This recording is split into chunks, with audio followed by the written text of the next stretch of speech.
From forgotten scrolls to future hope, this is messages of old. Boom, torches ignite a field of grain. Iron clinks in Philistine forges, and a seven-braided rebel tears a lion in two. Welcome to Samson and Delilah, rise of a judge, fall of a hero. In the next few minutes, you'll meet the biblical world's first lone wolf freedom fighter, decode the Nazarite vow behind his super strength, and watch a love story weaponized into betrayal that brings an entire temple crashing down. Hit subscribe, ring the bell, and let's push on those pillars together. A war no one asked for. Sunset over a leaderless land. Picture central Israel at twilight. Terraced hills fold into one another like giant bronze steps. Dry wind bends the last stalks of summer wheat. Far to the west, on the Philistine plain, chimneys belch orange sparks into the evening sky. Those flames belong to smelters, where iron weapons are forged, weapons the Israelites are forbidden even to purchase. The biblical book of Judges sums up the mood in a single line. In those days there was no king in Israel. Everyone did what was right in his own eyes. No centralized army, no embassy, no supply chain. Just 12 loose tribes paying grain taxes to Philistine overlords who control the coastal highway. And with it, the price of peace. Cut to modern parallels. A quick montage of open-source drone footage showing checkpoints in occupied zones, cartel toll roads, small communities that rely on bigger powers for imports. Viewers immediately feel the tension. The Israelites are living under what today we would call a foreign military occupation. A birth announcement written in fire. Zoom into the village of Zorah, a cluster of stone homes clinging to the edge of the Sarek Valley. Inside one house, Manoah and his wife eat in silence. They are aging, childless, surrounded by neighbors who measure a woman's worth by the number of sons playing in her courtyard. Suddenly, a stranger steps through the doorframe. Sunlight flares behind him, obscuring his face. He speaks 3 commandments for the child this couple has stopped praying for. She must drink no wine and eat nothing fermented. No razor shall ever touch the boy's hair. He must never go near a corpse. Ancient Israelites call this lifelong discipline a Nazarite vow. Modern viewers might think of a Navy SEAL contract or a Buddhist monk's ordination. Total commitment, visible 24/7. The stranger vanishes in the smoke of the evening offering, and Manoah whispers that they have seen an angel of the Lord. 9 months later, a son arrives. They name him Samson, a pun on Shemesh, little son, as if the parents hope he will burn like daylight through Philistine darkness. Growing up extraordinary. We fast forward with time-lapse photography. Baby curls form into thick locks. By adolescence, Samson's hair is woven into 7 intimidating braids, each one a public sign that he belongs to God alone. In a scene straight out of superhero origin reel, the teenager wanders near the vineyards of Timnah, where a lion lunges from the brush. The camera holds a tight shot on Samson's eyes, no fear, only incredulity that the animal dares block his path. He rips the beast apart with bare hands. The episode pauses for a Mythbuster-style sidebar. An animal expert explains jaw pressure per square inch. A physiologist notes that even world record powerlifters cannot match the force required. The takeaway is clear. Whatever else Samson is, he is playing by a rulebook we do not possess. A riddle at a reckless wedding. Against every expectation of a liberation saga, Samson seems uninterested in grand strategy. Instead, he announces he will marry a Philistine woman from Timnah. Picture the reaction in a small American town if the local high school quarterback announced he was eloping with the daughter of the occupying general. Half the town is offended. The other half shows up to stare. At the 7-day wedding feast, Samson proposes a gambling riddle. Out of the eater came something to eat. Out of the strong came something sweet. 30 Philistine groomsmen bite. If they solve it, Samson owes each man a set of designer linen and an Armani cloak. If they fail, they owe him. They coerce Samson's bride-to-be into spilling the answer. Honey he scooped from the carcass of that dead lion. When the groomsmen smugly recite the solution, Samson storms out, mugs 30 Philistines in a nearby town, and hands their wardrobes to the wedding party. The marriage implodes before the honeymoon, but the vendetta is only warming up. Fox is on fire, an economic strike. Samson discovers that his bride has been handed to a Philistine best man. Fury morphs into tactical sabotage.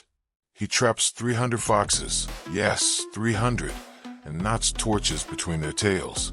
The screen fills with CGI flames racing through golden grain, vineyards, even olive plantations. This is not random mayhem. It is precision economic warfare, designed to spike food prices and tank Philistine export profits. Think of it as burning down Silicon Valley data centers in one night. Philistine warlords retaliate, torching Samson's ex-bride and her father. The violence escalates into a cycle both sides pretend to control, but neither can end. For 20 minutes of screen time, we witness ancient asymmetrical warfare that feels eerily like today's tit-for-tat cyber hacks and drone strikes, negotiating with a wild card. Now we cut to the elders of Judah, who approach Samson at the limestone cave of Etam. They are terrified, not of Philistines, but of Samson himself. They plead, "Do you not know the Philistines rule us?" Samson allows them to tie him with new ropes and deliver him to the enemy, on condition they will not kill him themselves. Once in Philistine custody, he snaps the ropes like burnt flax, grabs a fresh donkey jawbone, and swings until 1,000 soldiers lie dead. Back in the studio, a psychologist dissects the scene. Samson exhibits lone hero syndrome, high agency, low accountability, allergic to teamwork, yet addicted to spectacle. Viewers are invited to recall pop culture vigilantes from Wolverine to John Wick, characters we cheer for even when they ignite bigger problems. Gaza's gate and the weight of legend. Israel never appoints Samson general. They never field an army under his banner. Still, Philistine commanders sleep with one eye open. To capture him, they set an ambush inside Gaza, locking the city gates once he slips in for a night with a prostitute. At midnight, Samson lifts the entire entrance, posts, bar, and lintel, some 400 pounds of cedar and bronze. He hoists it onto his shoulders and carries it uphill toward Hebron, the heartland of Judah, planting it like an enormous roadside meme that screams, "You can keep your city. The door belongs to me." We render the stunt with a GoPro strapped to the swinging gate, shaky cam disorientation, then stabilize at sunrise when Samson slams the gate onto a hilltop. GPS overlay confirms a 40-mile trek on foot. In a single act, he robs Gaza of security, taxes, and self-respect. Yet still no coalition forms behind him. Israel rejoices in the TikTok echo chamber of ancient gossip, but refuses to rally. The audience learns that charisma alone cannot mobilize a populace grown comfortable under occupation. The cost of uncontrolled power. As winds down, the narrator steps back. We recap stats on the screen. Philistine economic losses so far: grain, olives, wine, strategic gate. Israelite policy gains, 0. Historians explain that the Philistines dominate iron production, meaning Israel cannot mass-produce swords or plowshares without buying from the very enemy oppressing them. Samson's solo strikes, while impressive, are like throwing punches at a tank. Viewers in modern markets understand supply chain leverage. The lesson resonates, foreshadowing the downfall. The final minute slows everything to a heartbeat. Samson's 7 braids blow in a lonely desert wind. His extraordinary strength has saved him from lions, ambushes, and literal gates, but not from isolation. No mentor, no peers. The camera lingers on the Nazarite locks, the only visible proof of his covenant. A subtitle fades in. Strength is a gift, allegiance is a choice. The unmanageable gorilla icon. Samson becomes a brand. The episode opens with a montage that feels suspiciously modern. A kid in Brooklyn skate parks while wearing a novelty wig with 7 braids. A street artist in Los Angeles spray paints the words Jawbone Justice across a freight car. Meanwhile, Twitter tickers scroll on a tablet. Samson would deadlift your Prius. Philistine tears are my pre-workout. The viewer realizes that if social media had existed in the Iron Age, Samson of Zorah would have trended every week. His solo raids, his riddles, his foxfire sabotage, even his bad breakups have turned into prime material. Yet the narrator cuts through the hype. Samson has followers, the voice says, but no movement. He can topple gates and torch wheat fields, yet Israel remains a vassal state. A split-screen infographic drives the point home. On the left, Samson's highlight reel, lion carcass, jawbone battle, stolen city gate. On the right, a gloomier ledger, Philistine tax revenue unchanged, Hebrew iron imports still blocked, no militia organized. The hero's personal legend is skyrocketing, but the Liberation Index sits at 0. A view from Philistine High Command. The visual tone flips. We are inside a war council chamber on the coast, where 5 Philistine lords stare at a wooden sand table map of Judah. Small figurines indicate garrisons, grain depots, toll checkpoints. An intelligence chief pins new markers wherever Samson has struck. Scorched vineyards, collapsed watchtowers, dead patrols. He describes the champion as a one-man insurgency with the unpredictability of lightning. The rulers are not amused. They rely on Israelite grain to feed their horses and on Israelite labor for construction projects. Each raid upsets quarterly tribute. A military advisor suggests mass retaliation, but another points out that collective punishment only fuels Hebrew anger. What they need, he argues, is a surgical solution. Neutralize Samson at the source. He places a single ivory token on the board labeled Delilah and explains the plan. Recruit a local woman close to Samson.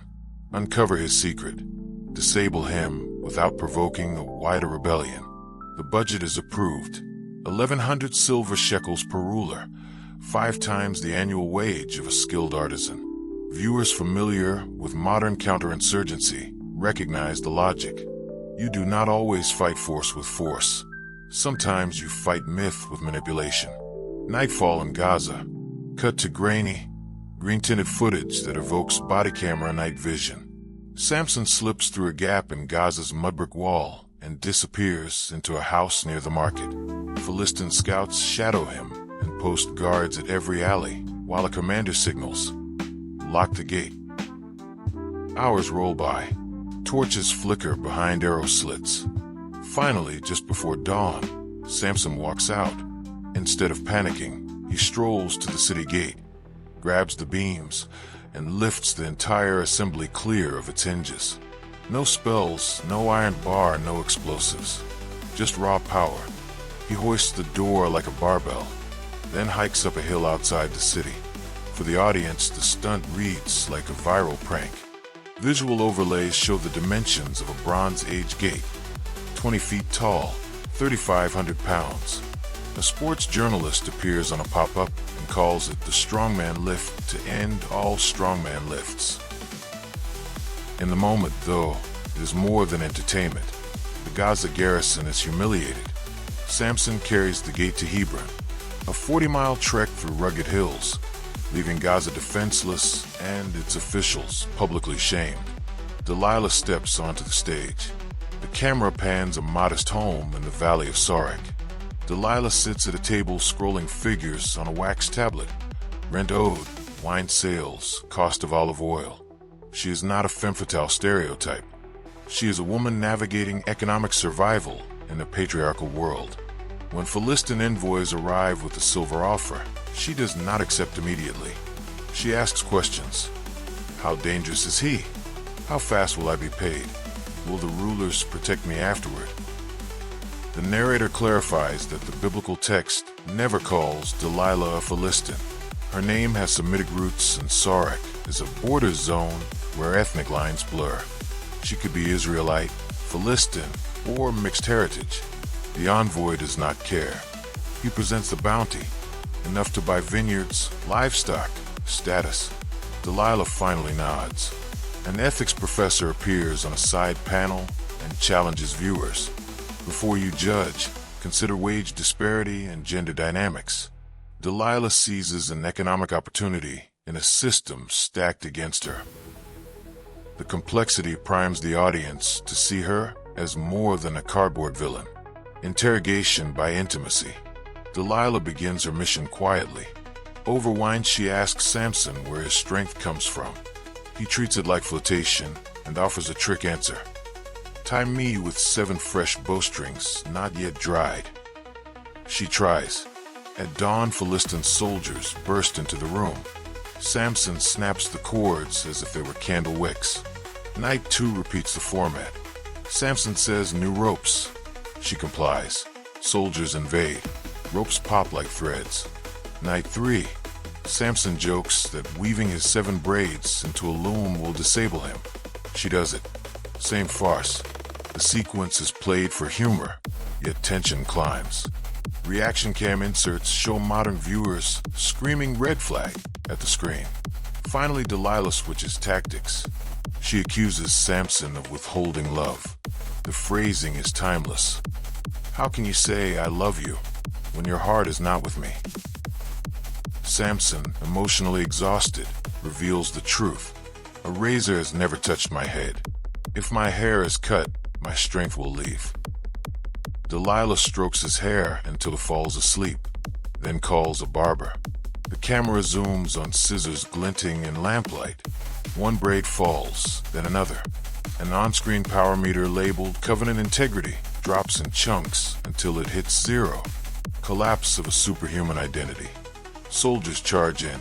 Samson lunges for a weapon, but his muscles feel suddenly ordinary. The infantry pins him down, hammers shackles onto his wrists, and sears his eyes with red-hot bronze spikes. The director spares graphic detail, focusing instead on Samson's blur of panic turning into pitch-black blindness. Transported to Gaza, he is chained to a millstone in the prison courtyard. Day after day, he pushes a wooden beam around a post, grinding grain for the nation he once shamed. Time-lapse footage shows his hair beginning to grow again, each frame a silent countdown. A psychologist explains to viewers, Samson's identity has always rested on being exceptional. Losing that identity forces an existential crisis. In modern terms, imagine an NFL star waking up unable to walk. The Philistine party of the decade. Word spreads that the enemy of Philistia is now blind, broken, reduced to slave labor. The rulers plan a national festival in the temple of Dagon, their grain and see God. They invite nobility, merchants, generals. They even escort Delilah to the VIP seats. The camera sweeps the structure. Twin cedar columns hold a stone roof. Balcony tiers pack thousands. A drone shot overlays structural statistics. Each pillar bears 50 tons. An engineer says, shift the load 6 inches off center. The roof fails. The Philistines escort Samson in chains to entertain the crowd. He cannot see faces, yet he hears taunts, laughter, the clink of silver cups. He asks a young attendant to let him rest against the pillars. The boy assumes the blind prisoner simply wants support. He guides Samson's hands to the smooth cedar shafts. Samson whispers a prayer. No grand speeches, no heroic theme music, just a desperate plea for one last surge of strength. Physics meets faith. The musical score drops to a single heartbeat. Samson's fingers tighten. Cedar fibers pop like muted drumsticks. A slow pan shows Delilah's face. Ambiguity clouds her eyes. Regret? Relief? The audience must decide. Creaking wood becomes a roar. The pillars tilt. Stone beams lurch. The crowd's cheer morphs into horror as the ceiling begins to drop. CGI slow motion freezes debris midair for analysis. Overlays mark the domino pattern. Once one pillar fails, the load transfers, then total collapse. The screen goes white. Dust settles, questions remain. Dawn. Ash heaps smolder where the temple stood. Rescue crews scrabble through rubble, but but survivors are few. The narrator cites Judges 16 verse 30. So the dead whom Samson killed at his death were more than those he had killed in his life. A data card translates that into approximate casualties and economic cost. Two silhouettes approach, Manoah and relatives retrieving Samson's body. They carry him back to the family tomb between Zorah and Eshtaol. Here the story's noise fades, replaced by a simple burial under a pile of stones. A political scientist offers closing analysis. Samson's final act removed Philistine leadership, but did not free Israel. That would take another judge, another strategy. His legacy is a caution. Raw force can disrupt oppression, but it rarely builds a just society. A temple falls, a legend rises. Morning after the collapse, long before sunrise, the Mediterranean breeze carries a dust and cedar smell through the streets of Gaza. Lanterns swing on hastily strung ropes, illuminating a crater where Dagon's temple once crowned the city's acropolis. The camera tracks rescue crews, Philistine soldiers, merchants in silk robes, barefoot laborers, clawing at limestone blocks. A child's sandal emerges, then a silver goblet, then a tattooed arm.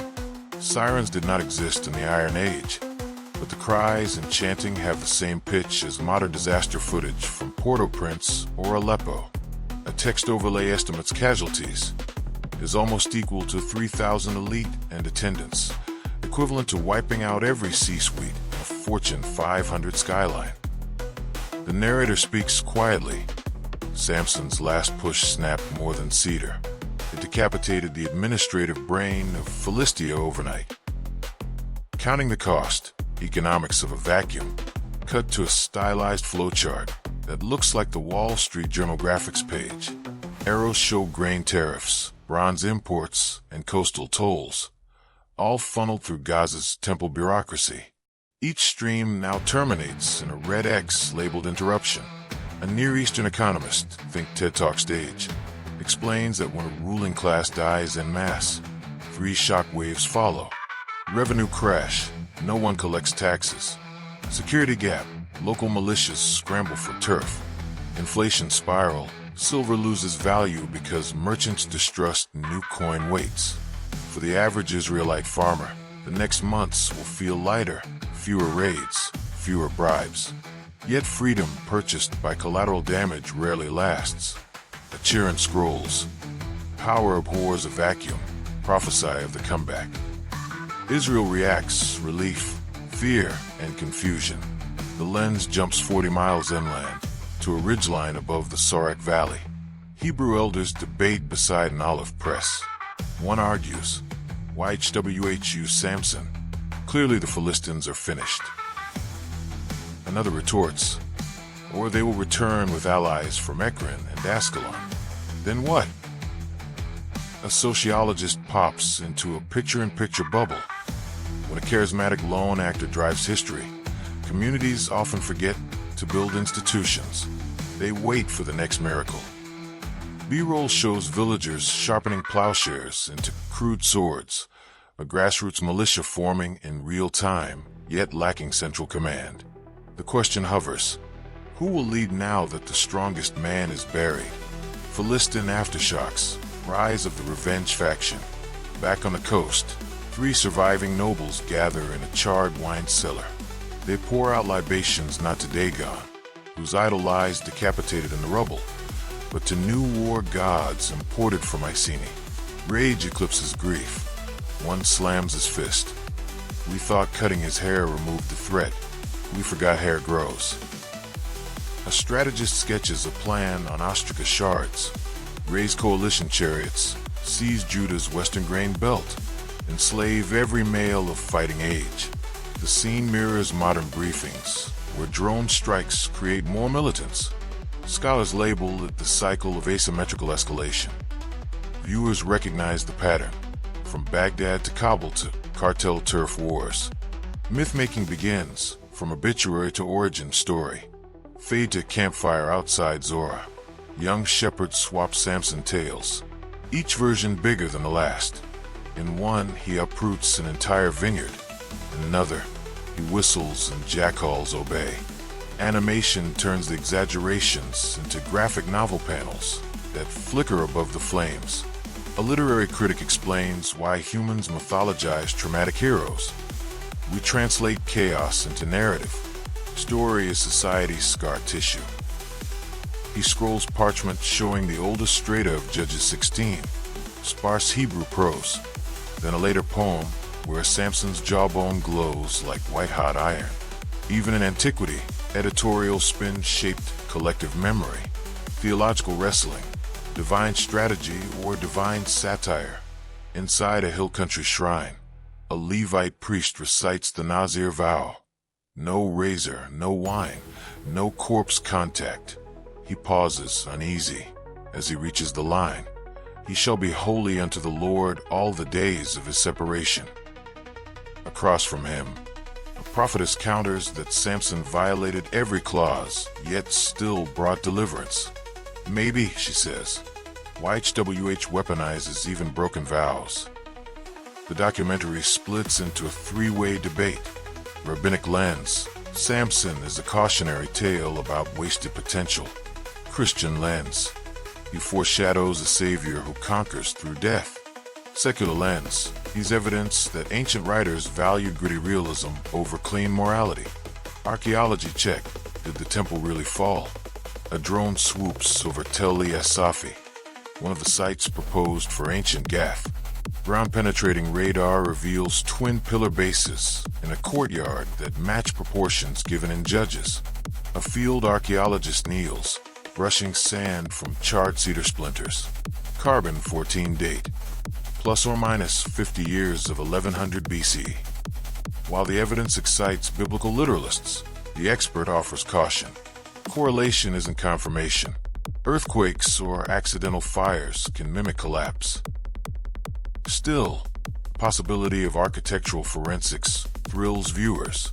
The scene parallels true crime fandom. Reconstruct the crime. Verify the legend. From jawbone to joystick, Samson in pop culture. The video cuts to a neon-lit esports arena. A first-person brawler called Pillar Breaker. Samson's rage flashes across a jumbotron. Players mash buttons to swing donkey jawbones at cyber Philistines. In Times Square, a Broadway marquee advertises Delilah, a new musical. NPR reviews a folk song titled Seven Braids. A media analyst breaks it down. Samson embodies power without accountability, catnip for storytellers. He's both Marvel antihero and cautionary meme. The montage ends with a Google Trends graph spiking every Easter, new church sermon cycles, and every time a celebrity is caught in a scandal. Samson's narrative arc syncs perfectly with cancel culture backlash and redemption to her comebacks. Strength, weakness, and the human brain. A neuroscientist stands in an MRI lab. She overlays brain scans of NFL linebackers, elite powerlifters, and trauma survivors. Physical dominance often masks psychological fragility, she says.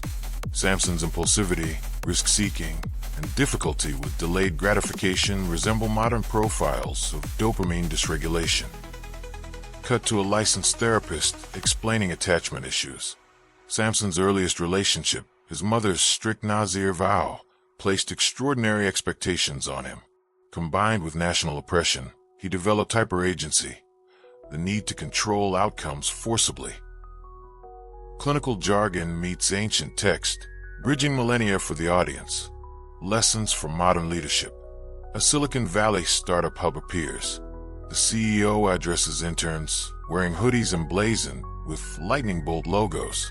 He cites Samson as a case study. Disruptive genius lacking community accountability. Slide 1. Heroics is not equal to systems. Slide 2. Charisma without governance invites collapse. Meanwhile, an Army colonel debriefs cadets at West Point. The topic, counterinsurgency. He shows how Philistia underestimated Samson's ideological power and how Israel failed to transform symbolic victory into structural change. Bullet points echo U.S. experiences in Iraq and Afghanistan. Remove a tyrant, face insurgency. Kill an insurgent icon, watch recruitment soar. The juxtaposition underscores a universal principle. Lasting freedom demands networks, not lone wolves. Reframing Delilah, agency, trauma, or both. The documentary revisits Delilah, following a line of artistic reinterpretations. A 19th century painting showing her regretful. A 1960s movie casting her as cold temptress. A 2020 indie graphic novel framing her as survivor of economic coercion. A feminist historian notes, blaming Delilah alone distracts us from the institution that paid her. She scrolls papyri records from Egypt's New Kingdom, showing royal spies compensated in silver rings. The practice of buying betrayal is systemic, ancient, and gender agnostic. Delilah, she concludes, is the lens through which patriarchal societies externalize guilt. The man falls because the woman lures, yet the contract was written by men in power. Burial and the birth of memory. We return to Samson's grave between Zorah and Eshtaol. Tomb markers, the hillside. Each stone a personal story of occupation, resistance, compromise. Drew's shepherds still lead flocks past the ridge. Israeli hikers picnic there on weekends.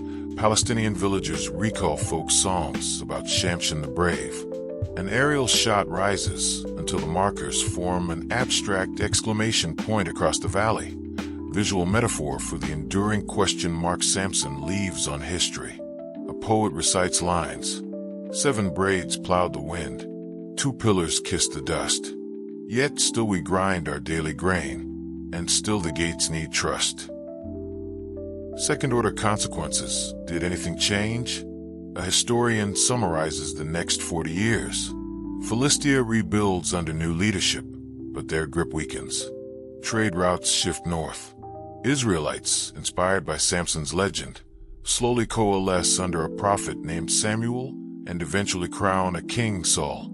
Archaeology suggests iron smelting spreads inland, eroding Philistine monopoly. The narrator draws a conclusion. Samson did not free Israel directly. He cracked the psychological ceiling, proving Philistia was mortal. His story became social software, open source code for courage, installed in future leaders who would finish the work. Call to action, your pillars, your reset. The screen fades to black. A single sentence appears in white Helvetica. What pillars hold up the injustices around you? A QR code links to a curated playlist. Nonprofits fighting human trafficking, counseling services for burnout, engineering projects that retrofit buildings rather than demolish them.